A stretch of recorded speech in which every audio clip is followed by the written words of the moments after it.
Okay, we have a very strange daf today.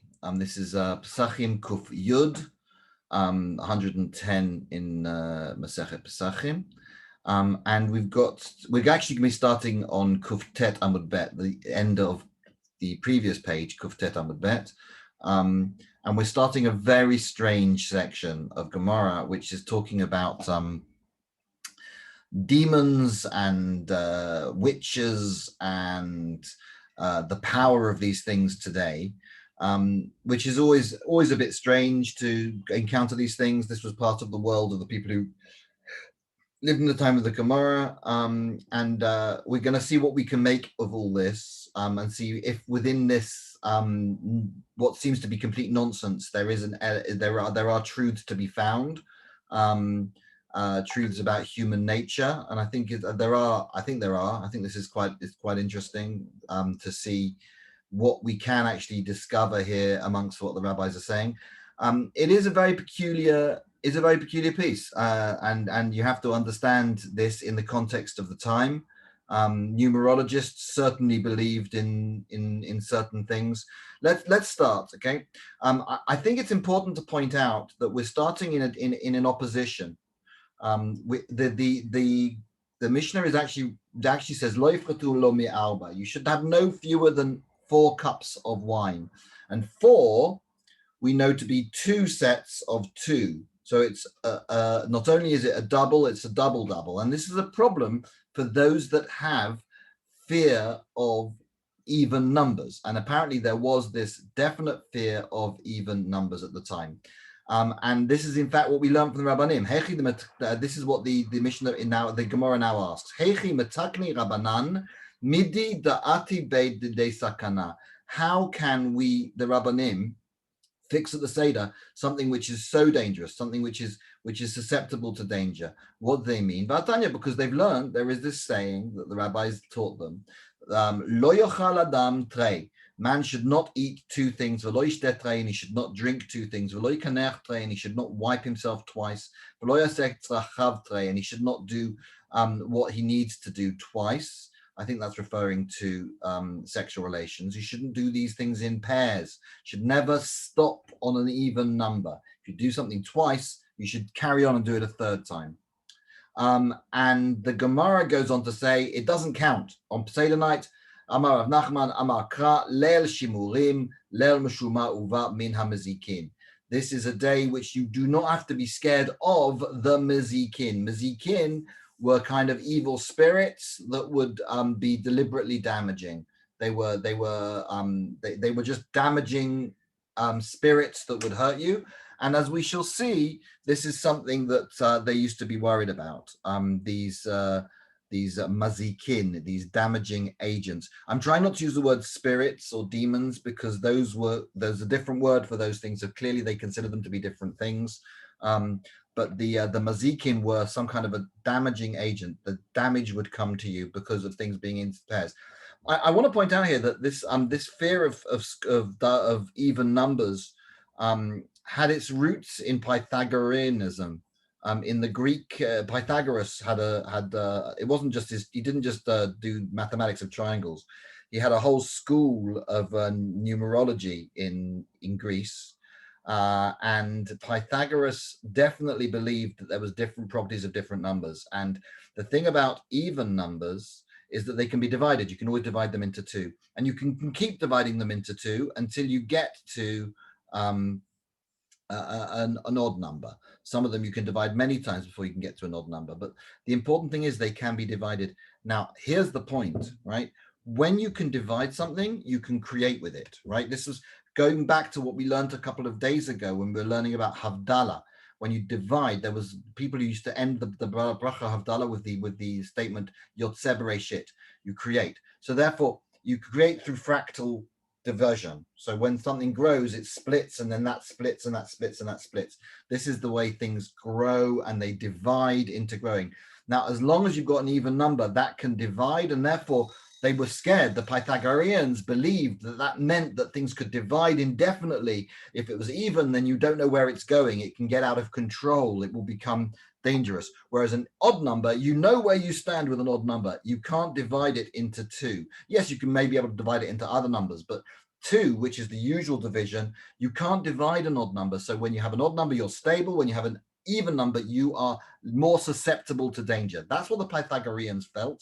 And that, I think, is what's being brought here in the Gemara, a fear of the number two and of doubles. So Dafka on Seder night, you bring 2 cups, 2 sets of 2 cups. You bring 4 cups of wine. And this, they're saying, why would you do something that's going to leave you in this dangerous situation? And Rav Nachman says it does not count on Seder night because the Mazikin, these things, these agents of evil, have no power over you on Seder night. Rava goes on to say, even so, it's not really an even number because a double number of cups, if you have 1 cup and you add another cup, it will not add to become an even number. This is in perceptually because it doesn't count. It's a bracha cup. It's a cup which brings bracha. If it brings bracha, you're bringing it to make a bracha on it, then it can't do bad. The mazikin can't hurt you if you bring a bracha of bad. So if you have 1 cup, you bring a second cup, that doesn't make it into 2. It makes it stays as 1 because the second cup is a bracha cup, doesn't add to 2. Whereas if you've got 2 cups and you add a third for bracha, then it adds for good because the mazikin have no power over bracha. And Ravina says, Arba kase takinu rabanan derecherut. The 4 cups were each one is for their own for freedom. You have to have lots of cups for freedom, so each one is its own thing. So it's not really 4 at all. It's 4 sets of 1. Each one is its own entity. Kol chad v'chad, each and every one. Mitzvah ba'apei nafshe is in itself. It's a mitzvah all by itself. So therefore, you've immediately found, even though they've raised this issue of the irrational fear of numbers, although I've tried to present it as being rational. Obviously, these things aren't true, but they had some kind of rationale behind it. This fear of division and the unstableness of an even number which can be divided. This, they are now saying immediately. The Rabbanim are saying this does not count on Seder night at least, and we're going to now limit the power of these numbers continually as we go through the next sugya. So we're moving on now. And we're at the top of Kuf Yud Amud Aleph now.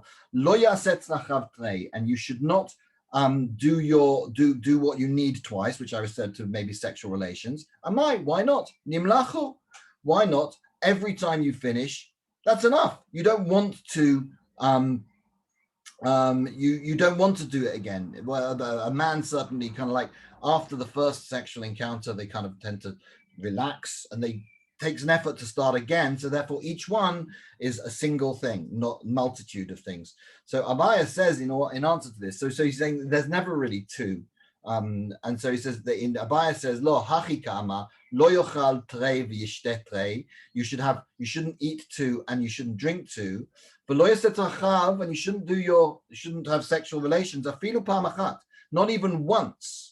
Dil machalish mitrai, and because that way you might become weak and endangered. It's not talking about becoming weak and endangered by doing it twice. It's saying that if you've already weakened yourself by drinking twice and eating twice, then by putting yourself in danger by making a strenuous effort, that is an area where you might be under danger. You could learn this whole sugya without referring to the sexual relations. You could learn this whole sugya and say asetz lachav is actually referring to going to the bathroom and making an effort in the bathroom, and therefore again you're putting yourself in danger. People die on the toilet sometimes because they have put an extra effort in. Sorry about this subject matter, but I didn't make this stuff up. Okay, Tanu Rabbanan. The rabbis learned. Okay, they say that there's a principle that was learned. Shoter kiflayim damor b'rosho. If you drink in even numbers, then your blood is on your own head. You've only got yourself to blame if something happens. That's what they say. Amar Rav Yehuda, ematai. Rav Yehuda starts to limit the power of this thing and says, when is this? No, not all the time. Only if b'zman shelo ra'a pnei shuk. Aval ra'a pnei shuk, reshut biyado. If you get up between cups, if you drink 2 cups, fine, that might be a problem. But only if you drink 2 cups one after another. If you get up and you go out to the street and see the market and come back again and then drink your second cup, that doesn't count as 2 cups. Rav Ashi says, Chazina Leila Rav Chanina bar Bibi. I saw Rav Chanina bar Bibi. The Akol Kasavaka Hava Nafek V'Chazi V'Apeshuka. And Rav Chanina would make an effort to get up and look at the street after every single cup. And this is the way he managed to be safe. And this is only the case if he's goes out to the street. But if he's in his own house and looks out, no, that doesn't give him the protection that he needs.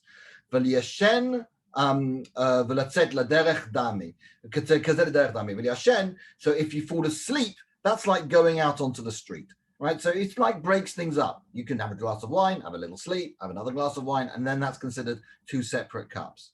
Amar Rav Papa says, oh, no. So it doesn't, not just only if you are, not even if you go to the street, also if you go to the toilet, you get up and go to the toilet. The Letzet L'derech is also a bit like going to the street. So these are all different things that you can do in order to break up your wine. So we've already limited it. This doubling is already limited to a large extent. It's only if you have no break in between, you don't go outside, you don't fall asleep. So that you can see the rabbis are limiting the power of this numerology. They're not saying the numerology doesn't work. They're saying it does. It's just not applicable in any real sense. They're saying you're saying there's a hypothesis that these things are problematic, and they're saying they may be problematic, but they're certainly not problematic in these cases. They're showing where it's actually safe.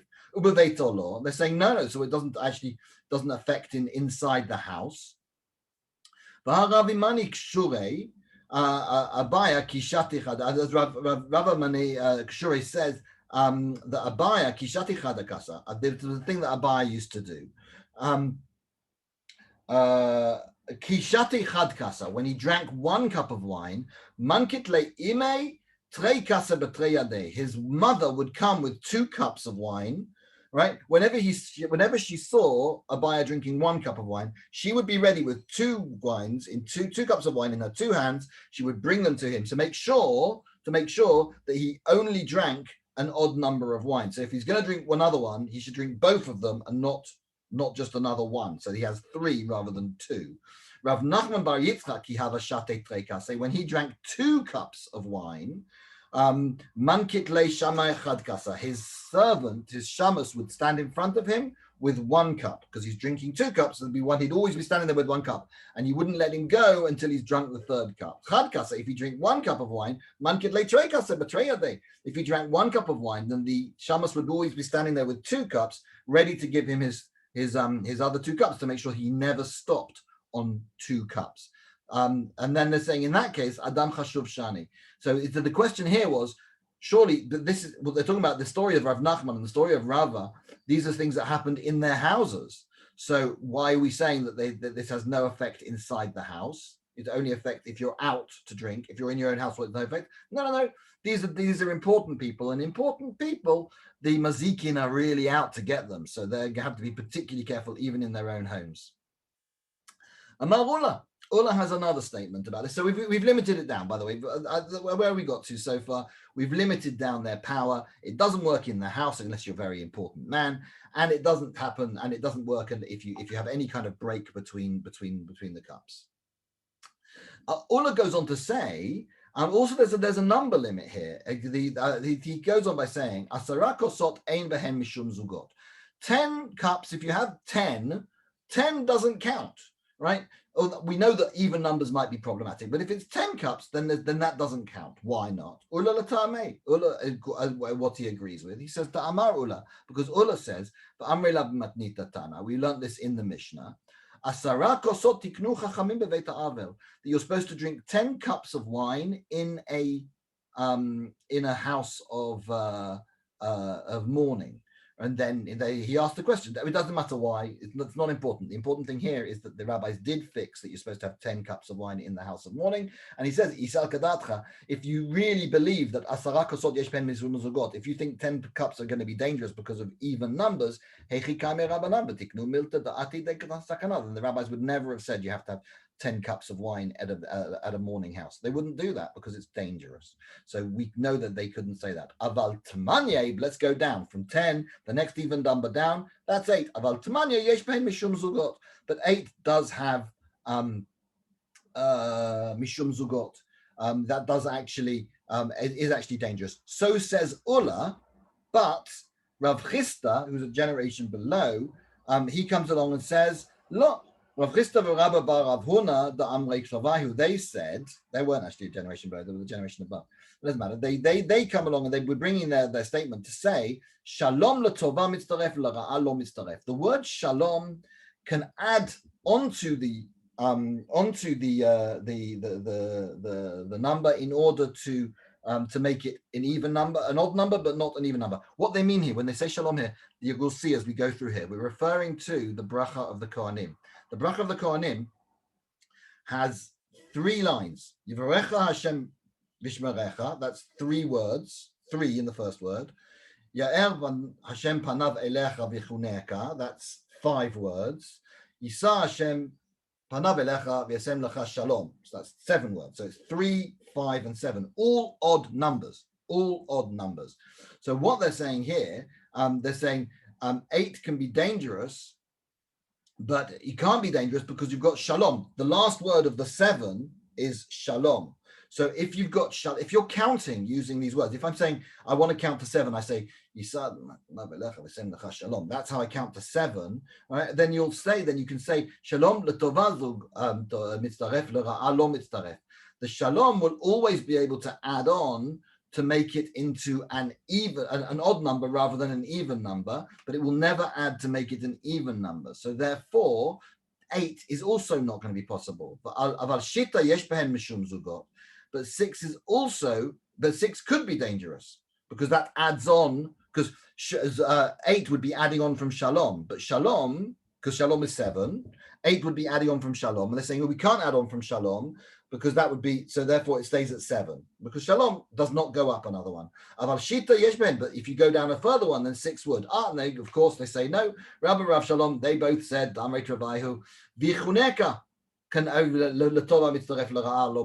that can also only add for good and not for bad. So you say, that's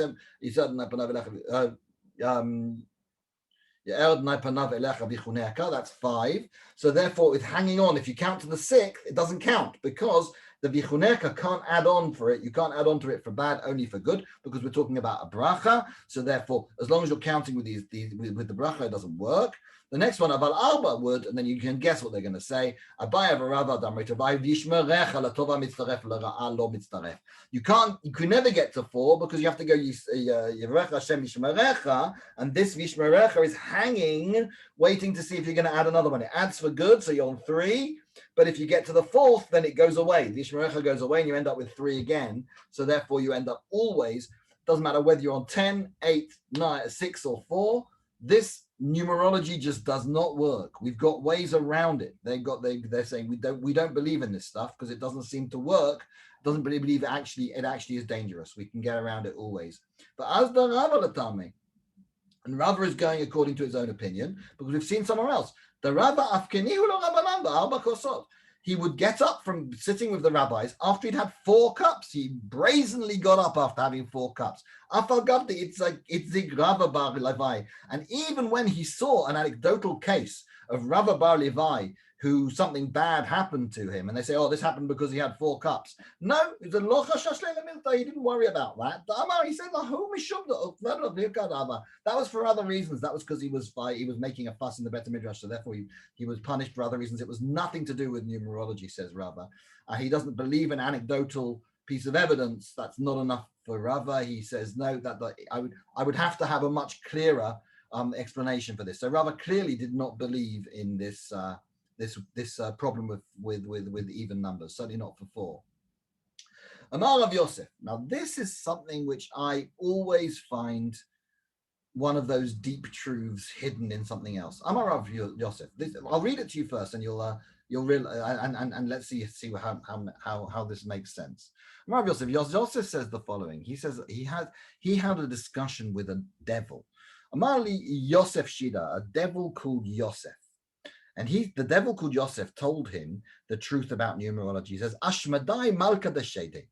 Ashmadai, the king of the devils, Mamunahu Akule Zuge. He is appointed against all as controller of all the even numbers. Ashmadai is the controller of all the even numbers. Umalka Lokare Mazik.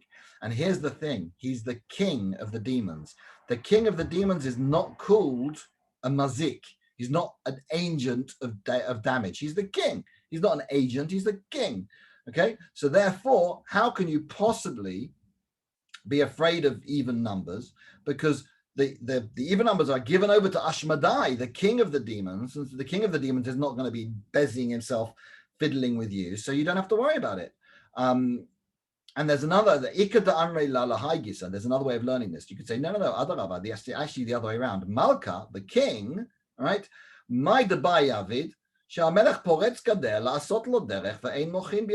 A king can basically do what he's like. Yes, it's true. It's not his domain to do something, but he can go and do whatever he likes. If he wants to build a road and knock down your house to build a road, no one's going to stop him because he's the king. So therefore, Ashmadai could, in theory, do what he likes.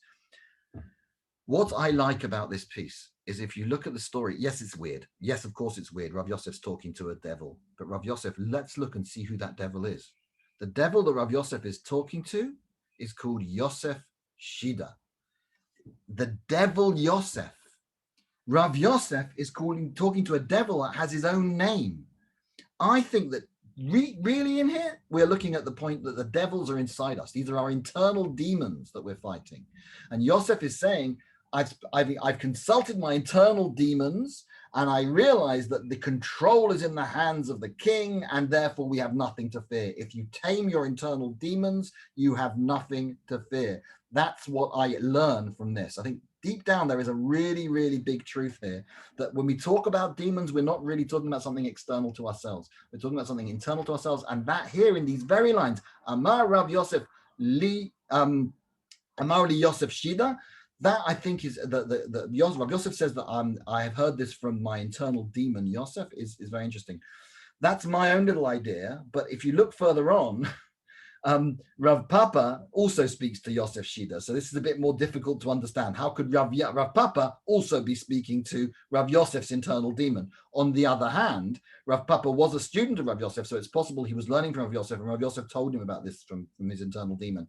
Anyway, what's the Rav Papa's story? Rav Papa says this: Batrei katlinan, ba'arba lo katlinan, ba'arba mazikinan. He says that the Rav Yosef Shida says to him, no, we kill in twos, and we don't kill in fours. Okay, in fours we only cause damage. Okay, and not only that, betray in twos, we will damage you even if it's by accident, or even if you've been by accident in a two, or you were deliberately in a two. But Alba B'mezid will only attack you on a four if you've done it deliberately. If you've deliberately gone out with a four. B'shogi, if you've done it by accident, then no. So that means if you're walking in the street and there's only two of you, you are at danger from Yosef Shida. So Rav Papa tells you, so what can I do, says Rav Papa, what can I do if I'm stuck out and I'm if I have to go out and I'm stuck on my own? What do I do? Right? How do I get out of this? And he says, because I'm scared I'm going to be in a position where I've got, I'm basically putting myself in danger. I'm out, right? Here's the solution, right? What happens is, nakut linkot zakfa didei leyimine diada l'smala diada b'yamina diada b'smala v'zakfa d'smala b'yada d'yamina. What they're saying is, put your right thumb in your left hand, your left thumb in your right hand. So you're holding on like this. It's like you're making yourself as though you're holding your own hands. And you're saying basically, how many of us, I'm not on my own, I'm not at risk, right? So I'm not at risk because I'm not on my own. I'm not on my own. What's going to happen is I've got another two people. These hands represent another two people. So there's me, and then there's also the hands. So the hands and me together, right, are three. Me, and it's as though there's two more people holding hands. This weird way of holding hands does not look like I'm holding my own hand. It looks like there's two more people here as far as the devil is concerned, as far as Yosef Shid is concerned. So he says, if you ever find yourself stuck on your own, then do this, Okay, if you're scared of the dark, you're scared on your own. You say, I've got two holy hands. And you should say, Atun va'ana ha'tzata. So you're speaking as though you're speaking to two people who aren't there, speaking to the two hands. He goes, you two and me, we are three people altogether. There's a danger here that the mazikin are going to come and they're going to say, we'll make up the numbers. I'm coming in and I'll be the fourth. And so it goes, Isha mirle dama. If you hear a spooky voice that says, Atun va'ana ha'arba, it says that you three and me, that makes four, right? Then you're going to be in danger. V'neima atun va'ana ha'chamisa. Then I'm also here. You say, I'm going to be you four and me, that's five. The Isha mirle atun va'ana hatita. And if he says, no, you two and you five and me, that's six. Then you carry on. You say, atun va'ana ha'shiva. Then you five and you six and me is seven. The hava uvda admea, and if you keep going on like this, keep adding and adding and adding, admea v'chad, until you get to 101, the pakashida, then the devil will disappear. You can't be bothered to go beyond 101. Peculiar story, but it does say, the bottom line of the story is that you are in control. If you are fearing the demons, that's because you're fearing the demons. If you only take control, they can't hurt you. We are reducing the power of these demons at every turn. Amema says something different. This is not about demons. This is about witches. And Amema says, it's similar to the story before, but it's talking about witches now. Amrale rishitina danashim kashfaniot. He's actually talking to a person. He's not talking to a demon. He's talking to a woman who is a witch, and she's the head of the witches. And she said to them, "Hi manda paga bahu v'nashim kashfaniot." If someone who's attacked by witches, nemahachi, this is what you say to them. You curse them. You say, he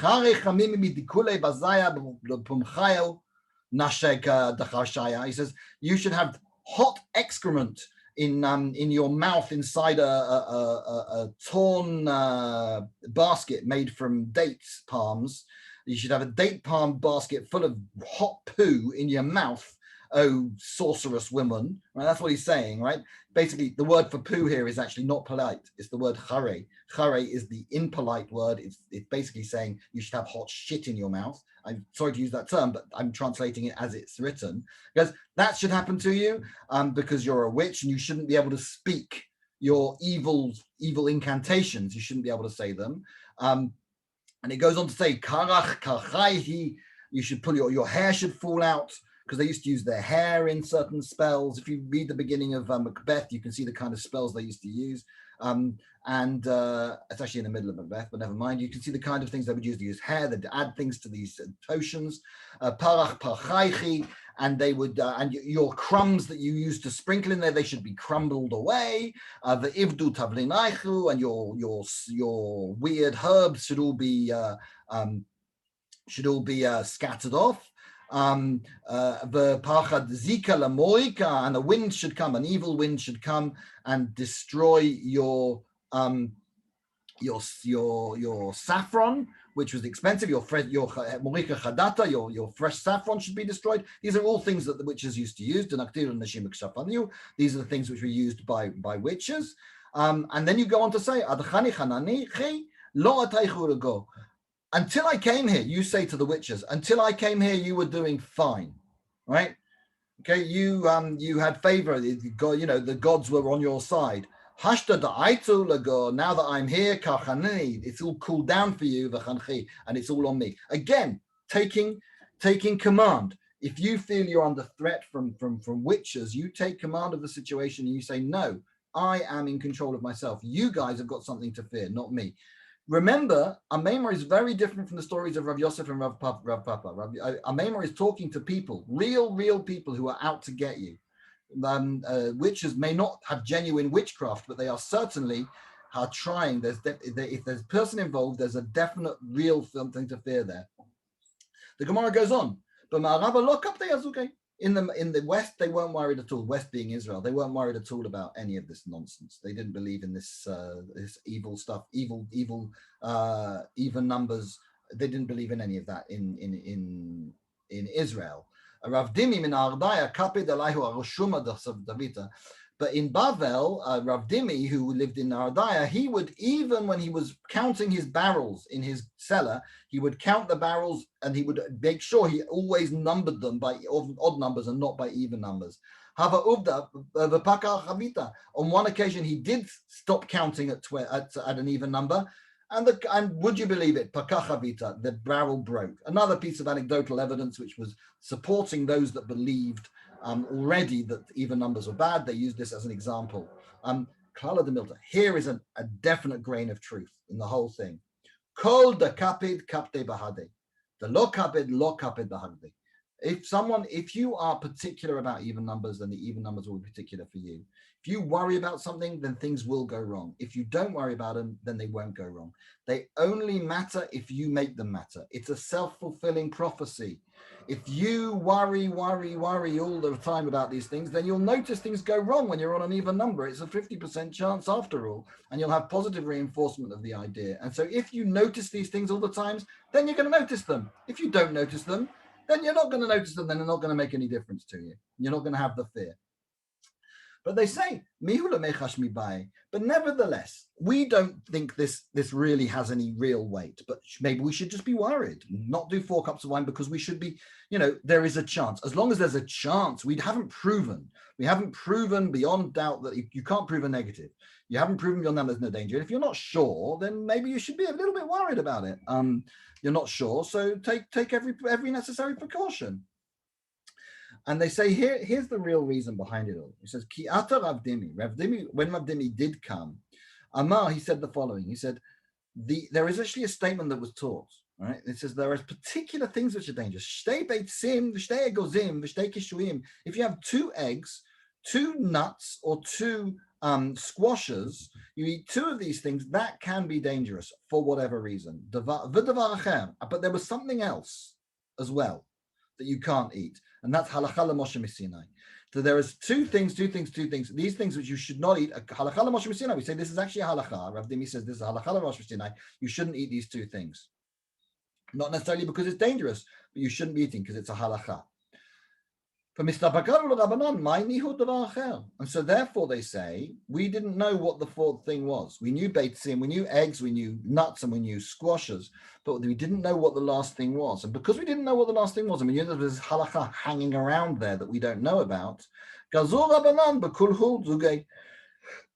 banned everything in doubles, mishum davar acher, because they weren't sure what it was that was not allowed. So they made a blanket rule that you're not allowed to do doubles, and that's the only reason for it. It's not because of these evil things. It's because there was the halakha that they weren't sure about, and so they said no, you shouldn't have double things. And so if that's the case, why did we need to go through that whole rigmarole where we said not 10, not 8, not 6, not 4? Why didn't we say this doesn't count? It goes we go down from 10, 8, 6, 4. Why did they say that? That whole thing is only to do with the evil spirits. Aval, and this is an important point. Aval le'inyan kshafim, for witchcraft, afilu tuba nachashinan. We should be worried even for greater numbers, because when there's witchcraft, there is a real person. There's a human being who is actively out to get you, and that you should be worried about. Forget the spells. There is someone with evil intent after you. That is a genuine fear. If you're worried about mazikin, we're not worried about mazikin. But if there's a witchcraft, then you should be worried because that's a real person. Now there's another anecdotal story. There's a man who divorced his wife, and she was a real witch. I meant that. She was actually a witch. And she went off and she married a storekeeper who obviously sold wine, because the first husband used to always go and drink wine in the shop of the second husband. And she would stand in the back of the store and she would do evil magic on him. And she never get a spell to catch on him. Never worked, never done.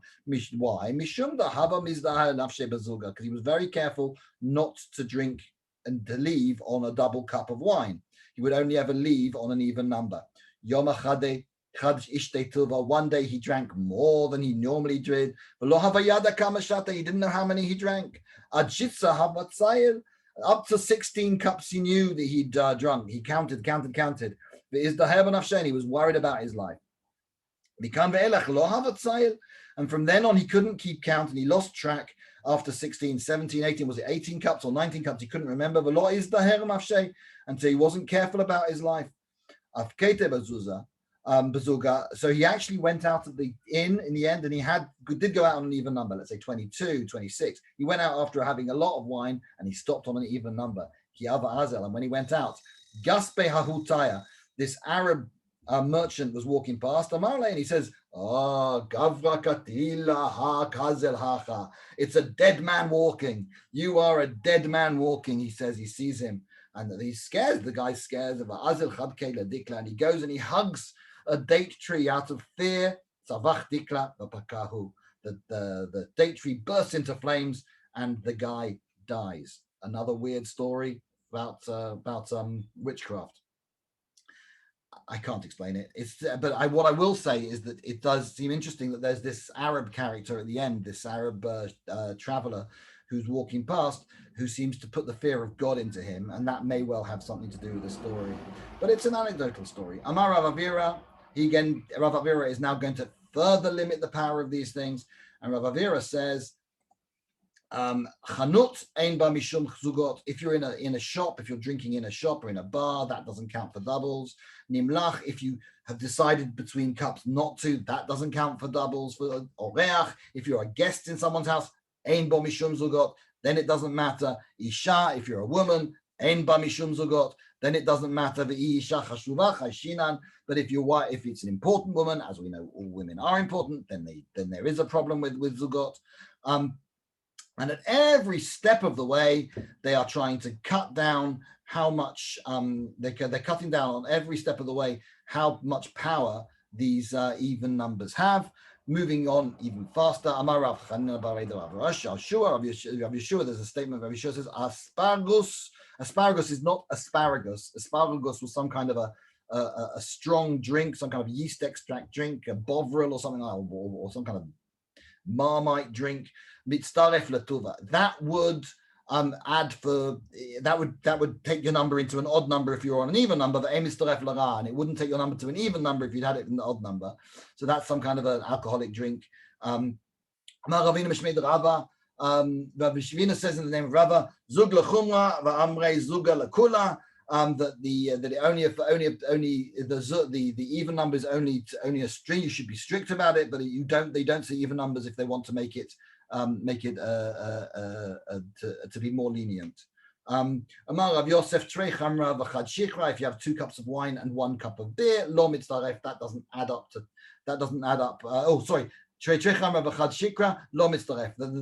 That still counts as 2 cups of wine, because what the beer doesn't take it up to the 3. Trei shikra b'chad chamra. If you have 2 beers and 1 cup, one wine, mitzaref, that does add up to 3. Why? Because the principle is siman kach ze klal kol hamechubar lo min hamchamur mimenu tamei min hakal mimenu tahor. And we have a way of remembering it, because there's a law that says that if the more important things, they will become tamei. If they're connected to something more important, they become tamei. If they become less important, then they will not become tamei. The bottom line is, because beer is not as important as wine, it can't add up more of wine. But wine can add up more for the beer. Amar Rav Nachman Amar Rav. Rav Nachman Bar Rav says the following: Trei kame taka v'chad ataka. If you have 2 before you sit down at the table, so you have 2 cups of wine before you sit down at the table and 1 at the table, mitzdarefei, that makes it up to 3. Chad kame taka, but if you have 1 cup of wine before you sit down at the table for trei on the taka, and then have 2 at the table, lo mitzdarfin, they don't add up to 3. Because 2 at the table is more important. Matkif la Rav Meshashia.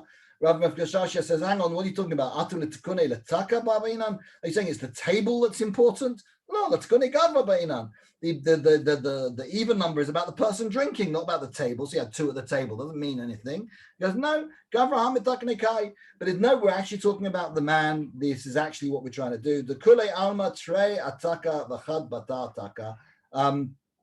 Lo mitznafe ki yahi maaseh derabba bar Nachmani. And he says, no, it is actually fixing the man, because in that case, he's thought about sitting down, so therefore he's broken it up, the 1 and the 2. So there are 2 at the table. So we're trying to fix him.